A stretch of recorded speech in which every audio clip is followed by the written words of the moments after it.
messieurs, les enfants, les caméras aussi. Ce signe, quelqu'un l'a déjà vu? Ce signe, quelqu'un sait ce que c'est? Eh bien, ce signe a été mis en place au Canada et utilisé en France aussi pour les femmes victimes de violences conjugales. Elles font ce signe discrètement pour demander de l'aide. Si ce signe a été instauré, c'est que les femmes victimes ont des difficultés à parler. Alors, à la question, les violences faites aux femmes sont-elles encore taboues? Je réponds oui. En 2020, 102 femmes ont été tuées par leur partenaire ou ex-partenaire. Elles auraient pu éviter la mort. Pourquoi n'ont-elles pas dénoncé? Parce que c'est incroyablement difficile d'annoncer à nos proches que nous sommes victimes de violences. Selon l'éducation, dans le cas d'un mariage, ça peut être le début d'un divorce. Et les familles ont horreur de ça. La question tourmente aussi l'esprit des victimes. Vont-ils me croire? Vont-ils me comprendre? La dévalorisation joue aussi sur ces moments de violence. Et souvent, l'envie d'en parler n'est pas grande, ces femmes n'ont pas envie d'en parler. Mais quand elles en parlent, que se passe-t-il? Comment pense notre société?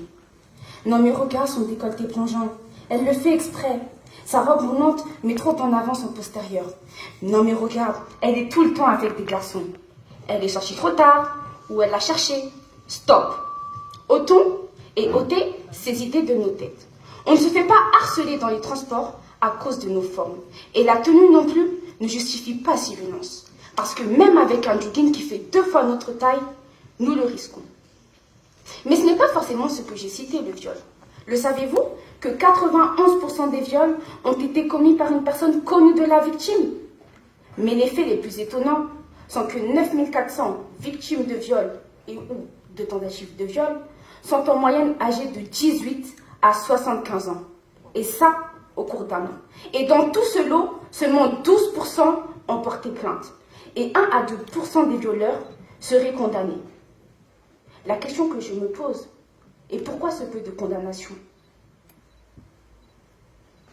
Et pourtant, dans la sphère publique, les violences faites aux femmes sont de moins en moins cachées. Il y a des campagnes pour parler de ces violences, sans compter les posts sur les réseaux sociaux, les livres, les témoignages, les associations telles que l'association Sunshine. Il y a le numéro 3919 qui existe pour les violences faites aux femmes, pour les violences conjugales. D'ailleurs, que faites-vous le 25 novembre? Rien, moi non plus. Pourtant, depuis 1999, la journée des luttes contre les violences faites aux femmes a été créée en hommage aux 3 sœurs Mirabal, militantes dominicaines brutalement assassinées sur les ordres du chef d'État en 1960. Et puis, en 2007, le mouvement #MeToo a été instauré. C'est en octobre 2017 qu'il a pris de l'ampleur. C'est dans ce mouvement-là que les femmes s'expriment pour informer que les violences sexuelles et que les viols sont encore plus fréquentes que ce que l'on pense.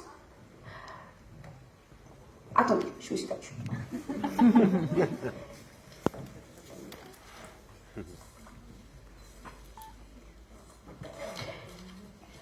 Oh là là. Il en a fallu du temps pour libérer la parole. Depuis combien de temps les violences faites aux femmes existent? Et combien de temps a-t-il fallu pour éveiller les consciences? En conclusion, le silence est dû à la peur du regard des autres, la honte, la culpabilité, l'incapacité de communiquer, parce que c'est un poids lourd à porter. Ce sont des mots lourds à prononcer. Et c'est aussi une question d'éducation. Qu'est-ce qu'on apprend aux filles?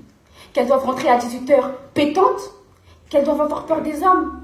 Mais pourquoi ne leur apprenons-on pas à se défendre? Pourquoi ne leur disons-nous pas qu'elles sont des femmes fortes? Connaissez-vous cette belle phrase de la romancière Simone de Beauvoir, qui d'ailleurs est une précurseur du féminisme en France?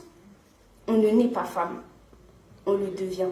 Nous, femmes, nous avons du pouvoir, malgré tout ce qu'on nous apprend. Être douce, être serviable, être propre. S'il faut libérer la lionne qui est en nous, alors délivrons-la. Pourquoi ne leur apprenons-on pas à dire un non ferme? Non, je ne veux pas. Non, tu ne me plais pas. Non, ne me touche pas. Et c'est comme ça que nous deviendrons des femmes fortes. Alors oui, les violences faites aux femmes sont encore tabous dans la sphère intime des victimes. Et maintenant, garderons-nous le silence? Sortons nos bataillons et combattons!